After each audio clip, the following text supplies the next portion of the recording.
Namaste. My name is Kirti, and on behalf of Himalayan Yoga Association, I welcome you all to this online teacher training course. I am a teacher here at Himalayan Yoga Association, and I will be taking you through the concepts and details of the human body and yoga altogether. Let's hope you enjoy this course. Let's start. Namaste and welcome back to the online yoga teacher training course. In today's video, we are going to understand the structure and anatomy of the knee joint as a synovial joint. But before we do that, I request you to please come and sit with me as we chant the Gayatri Mantra together. Simply sit in any meditative posture. Activate Chin Mudra by joining your index finger with your thumb, the rest of the fingers freely faring away from each other. Spine straight, tailbone tucked inside, shoulders to the back. Close your eyes and bring all of your awareness and attention towards your breath. Simply allow the natural and free flow of your breath moving in and out of your body. All you have to do in these few moments is just observe your breath.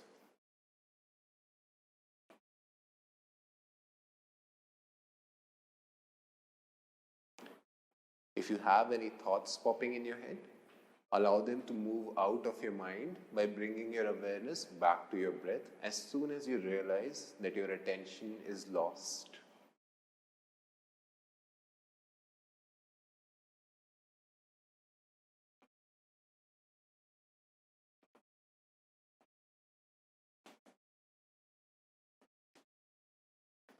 Once you've settled down your senses and your mind is calm, slowly bring your hands in front of your chest. Namaskara Sthiti. Touch the heart center with the back of your thumbs. And slowly take a deep inhalation and let's chant the mantra together. Om Bhur Bhuva Swaha Tat Savitur Varenyam Bhargo Devasya Dhimahi Dhiyo Yo Na Prachodayat.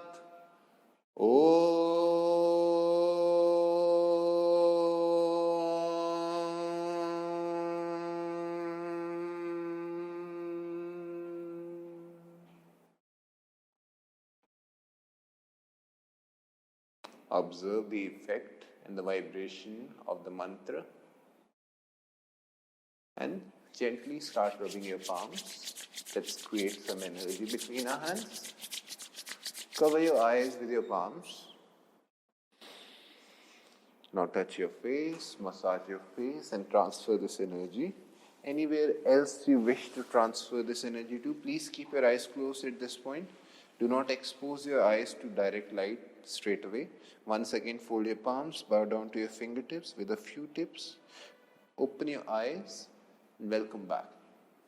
So guys, today we are going to understand the structure and the anatomy from a skeletal point of view about the knee joint. The knee joint is a very important joint, just like any other joint inside the human body. Of course, each of these joints, they have something more to offer and something else to take away. Each of these joints comes with its own set of limitations, but specifically the knee joint plays a very, very vital role when it comes to appropriate human existence. The knee joint is a weight-bearing joint. It is synovial in nature and it is a hinge variety. That means it is only capable of moving in flexions and extensions, not rotating, not circumducting either, no adductions, no abductions, only two potentials in the knee joint, flexion and extension. The knee joint is also, if you observe, then it's partially able to rotate a bit, but that is not a property of the joint. That is all possible because of the ligaments that surround the entire joint as it is. If you'll pay attention to this board right here, you'll observe the different aspects of the knee joint. Specifically, the knee joint is formed by three different bones coming together. One is the femur bone, which is starting from the hip joint and ending at the knee joint. It is also the strongest and the longest bone inside the human body.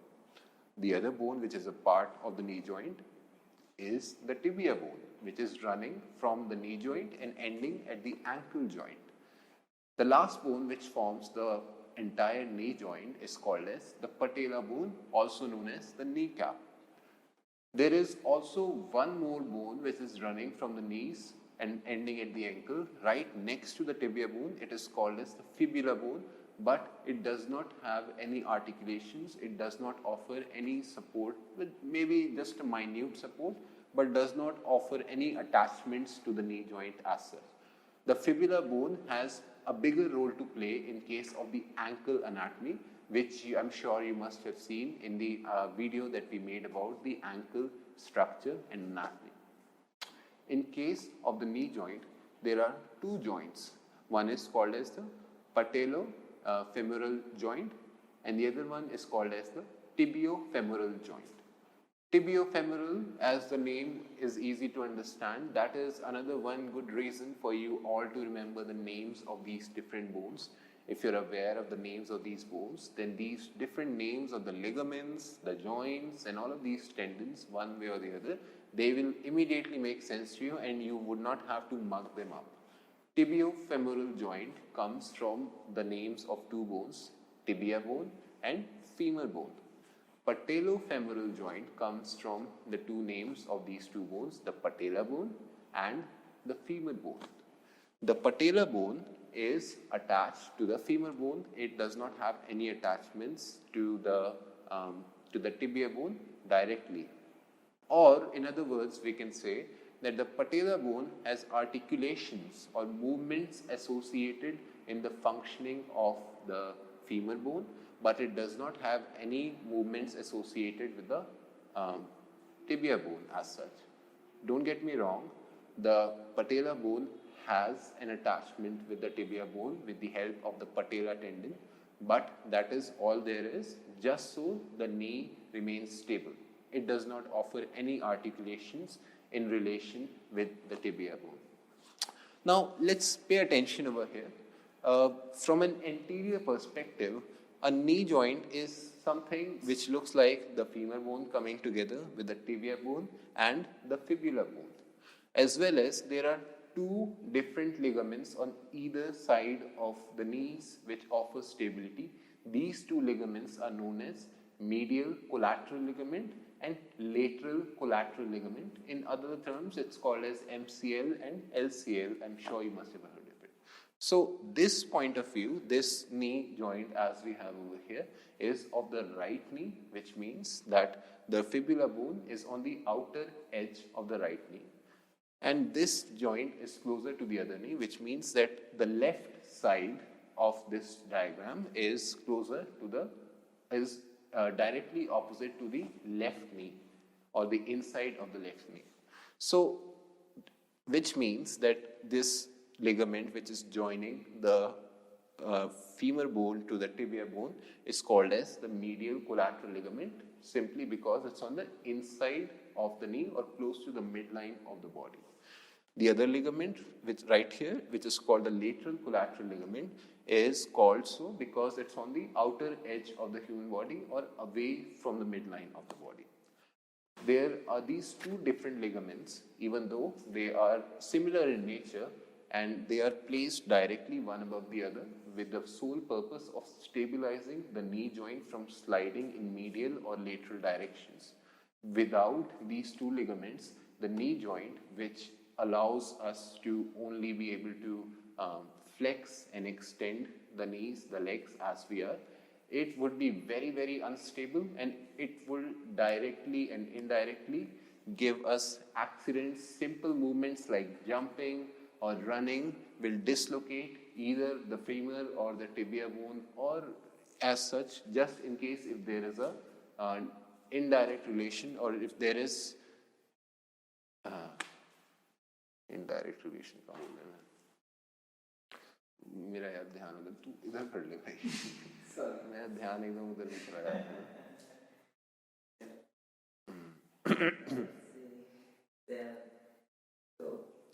Now there are various ligaments which are stabilizing the entire knee joint. The very first two ligaments that you can see even from the anterior or the front aspect is the collateral ligaments, which are placed on either sides of these knees. The one on the left side of the knee or the one on the inside close to the midline of the human body is called as the medial collateral ligament, also called as MCL. The one on the outer edge of the knee or away from the midline of the body is called as lateral collateral ligament or LCL. Now these two ligaments, they play a very vital role when it comes to stabilizing the knee joint as such. Without these two ligaments, the knee would not be as stable as it is right now because it restricts lateral and medial movement in either directions, and if there is a tear, a damage in either of these knees, then naturally it is going to affect the anatomy and the functioning of the knee joint as such. There are two other ligaments present inside the knee which you can't really see right here as such. They are called as anterior cruciate ligament, which is ACL, and posterior cruciate ligament, also known as LCL. If you can see right here in this diagram, this small black area around here and here, these are the cruciate ligaments, the anterior one and the posterior one. These ligaments are responsible for stabilizing the knee when it comes to posterior or anterior movements. Just like how the collateral ligaments are responsible for stabilizing the knee joint in movements associated with medial and lateral directions, these cruciate ligaments are responsible for restricting the sliding or damage of the joint or the bones in anterior and posterior directions. Let's move ahead and see how the knee joint works. Now, the femur bone, which is also the biggest bone in the human body, has its own structure and function.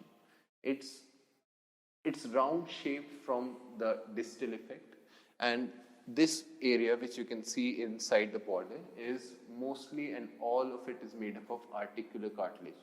Now, without further ado, without mentioning it anywhere else, any area inside the human body where two bones are coming together to form articulations will definitely have the articular cartilage on them. This articular cartilage is hyaline in nature, which means that it is very soft. It's almost a couple of millimeters or maybe at max 3 or 4 millimeters thick, which means that it provides enough stability and cushioning in case of direct impacts associated with jumping or stabilizing weight bearing capabilities. Apart from that, they also are very smooth and slippery surfaces, which means that any movements between these two joints restricts creation of any friction or damage. Just in case if there is no articular cartilage present on either of the bones associated with any joint, then naturally there will be degeneration and damage associated with the bones, and that will restrict the movement and the functioning of the joint and the human body as a whole. So these two edges, these two round surfaces as such are called as condyles. Specifically in case of the femur bone, these are called as femoral condyles. These femoral condyles are the areas which move against the tibia bone. The other aspect of this femoral condyle, where these femoral condyles they meet with each other, is called as the tibial plateau. This tibial plateau is actually a very interesting structure, and it has a lot more going on it as compared to just the femoral condyles. The shape and the structure of the femoral condyles, or this area of the femur bone, which is also the distal end of the femur bone, has a lot going on it when it comes to the shape and the structure. Because these are round in shape, they are completely associated and they are made to fit perfectly on the tibial plateau. What about this opening right here of the articular cartilage? This articular cartilage is present because of the Patellofemoral joint in the knee joint, which means that the patellar bone, instead of working with the tibia bone, as I've already told you, is supposed to move up and down on the femur bone and only in this small area. Because the patellar bone is not really a bone which needs to function as such. It is there to stabilize and support the knee joint whenever we are bending our knees or sitting down against the knees. The kneecap that's what it does. Also plays the role of a fulcrum to the quadricep muscles which run along the length of the femur bone. Because the patellar bone is put in place with the help of the quadricep extensors or the knee extensor muscles running on the knee joint, and it is their tendons which run over the patellar bone which makes it a very stable component of the entire knee joint as such. Now these tendons are, remember the difference between ligaments and tendons. Ligaments are there to join bones to bones, while tendons are there to join muscles to bones. These tendons, if this is the patellar bone, there would be an entire muscle which is running from the knee extensors and covering the entire patellar bone and finishing up somewhere here on the tibia bone, which means that one way or the other, the entire patellar bone is completely and safely guarded and attached with the femur bone with the help of tendons. The top tendon right here is called as the femoral tendon. And there is another, this same tendon extends further, which is further named as the patellar tendon, running and connecting the patellar bone with the tibia bone. There is another important structure on the knees which makes the functioning of the knee joint very, very effective. This structure is called as the meniscus. Now the meniscus is comparatively different in structure, but it is from the same family as any other cartilage inside the human body. It is of fibrocartilage in nature, but it is very different than the cartilage we find on the conjoining structures of these two bones. It is comparatively softer. Fibrocartilage is also more stable, and it's less flexible as compared to elastic cartilage, so to say, the ones that you find in your ears and your epiglottis, or the hyaline cartilage on your nose as such. These meniscus, they're present on either ends of the tibial plateau, or we can also say that they're covering the boundaries of the entire tibial plateau, as you can see right here. The one on the lateral end is called the lateral meniscus, and the one on the medial end, or the close to the midline of the body, is called as medial meniscus. Now, imagine if there was no meniscus present and the entire femoral condyles were always in contact with the tibial plateau all the time. First of all, they would not be a stable joint. They would not create a very stable joint, because these meniscus which are present on the tibial plateau are there to deepen the entire tibial plateau, to deepen the entire socket where the femoral condyles fit in perfectly. Also, because of their cushioning, elasticy nature, thus any flexibility that these menisci cartilages have, they allow for equal weight distribution, or they allow for appropriate weight distribution from the above body. A completely flat surface, if it comes in contact with one single point of round shape like the condyles, it will automatically create a lot of degeneration in the bone because of the added weight on this one single point and the constant contact between a flat surface and a round surface. And this is where the menisci comes in the picture, by surrounding the round surface of the femoral condyles with each other from all directions and distributing the weight almost like a bowl, so that this round surface of the femoral condyles does not grind into the tibial plateau and does not degenerate the bone's cartilage first or the bones itself eventually. Why are we discussing and why are we so stressed about the entire knees as such? Because in my own stint as a yoga therapist, I have seen people suffering because of their knee joints as such. I have seen people who are suffering from arthritis, and arthritis affects all the major joints inside the human body.